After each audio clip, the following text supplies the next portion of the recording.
Naaalala nyo ba siya? Pinakadominanting player nung dekada 50 na itinuturing na greatest Filipino basketball player of all time. Para sa akin, ang GOAT ng Philippine basketball.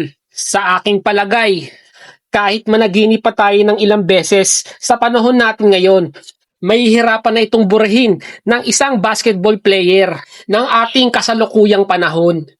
Mahirap ng pantayan ang kanyang mga naging ambag at mga parangal na nakuha niya sa international basketball.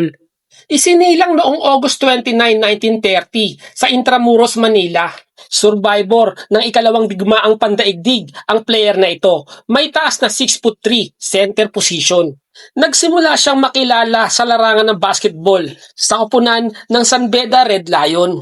Pinangunahan niya ang San Beda na makakuha ng 3 kampyonato noong mga taong 1951, 1952 at 1955. Pagkatapos ng college basketball, nagpasikat siya both local and international tournament. Unahin na natin ang local dito sa Pilipinas. 8 beses nakapagkampiyon sa Liga ng Bikaa sa koponan ng ICO. Simula nang pumasok siya sa liga noong taong 1954. Kasama siya sa lineup ng ICO noong nagkaroon sila ng 49 games winning streak. Ang winning streak na yon ay tumagal ng 2 taon. 10 taon naghari sa National Open titles. Hindi lang pang Pilipinas ang husay niya, pang international pa. Pinatunayan niya ito noong mapabilang siya sa ating pambansang koponan noong 1952 at 1956 Olympics. Sa mga panahong ito, kinilala ang Pilipinas sa isa sa pinakamalakas na koponan sa loob at labas ng Asya.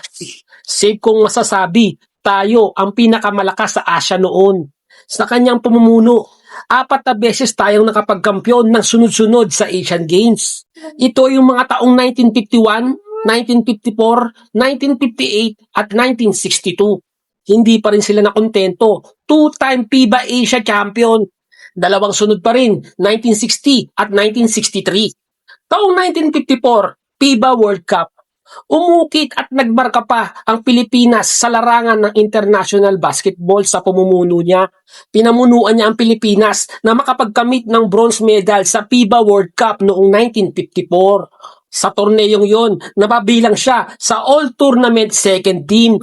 Take note mga tol, FIBA World Cup to, na hanggang sa panahon natin ngayon, nakaukit pa rin sa kasaysayan ang bansang Pilipinas lamang. Ang tanging Asyanong bansa na nagkaroon ng parangal sa FIBA World Cup. Isa pa sa nagpasemento kung bakit siya ang Filipino greatest basketball player of all time. Noong kinilala siya ng FIBA noong June 2, 2023, nakasama siya sa FIBA Hall of Fame. Ano mga tol, comment naman kayo kung may isang Pilipino na kayang bumura sa mga nagawa niya sa international basketball. Hanggang sa muli, ano mga tol, naalala niyo ba siya?